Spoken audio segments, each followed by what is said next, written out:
दोस्तों, अगर आप फजर की नमाज के बाद या रहीम 100 मरतबा पढ़ते हैं और जोहर की नमाज के बाद या करीम 100 मरतबा पढ़ते हैं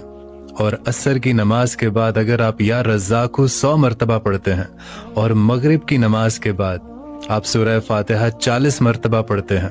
और फिर इशा की नमाज के बाद आप सूरह आल इमरान की आयत नंबर 26 33 मरतबा पढ़ते हैं तो इंशाअल्लाह ताला अल्लाह के फजल व करम से इस रमज़ान के बाबरकत महीने के फजल से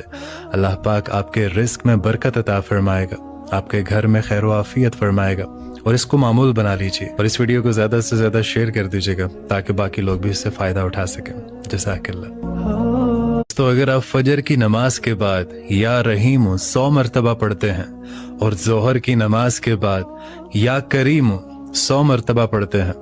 और असर की नमाज के बाद अगर आप या रज़्ज़ाक़ 100 मरतबा पढ़ते हैं और मगरिब की नमाज के बाद आप सूरह फातिहा 40 मरतबा पढ़ते हैं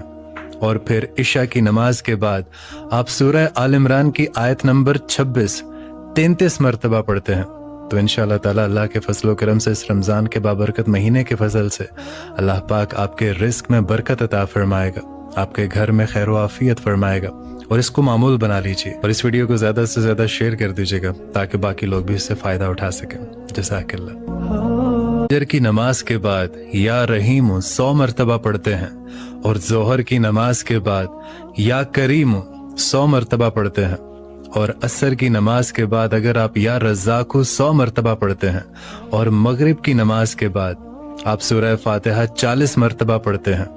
और फिर इशा की नमाज के बाद आप सूरह आल इमरान की आयत नंबर 26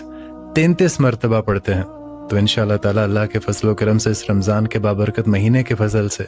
अल्लाह पाक आपके रिस्क में बरकत अता फरमाएगा, आपके घर में खैर व आफियत फरमाएगा। और इसको मामूल बना लीजिए और इस वीडियो को ज़्यादा से ज़्यादा शेयर कर दीजिएगा ताकि बाकी लोग भी इससे फ़ायदा उठा सकें।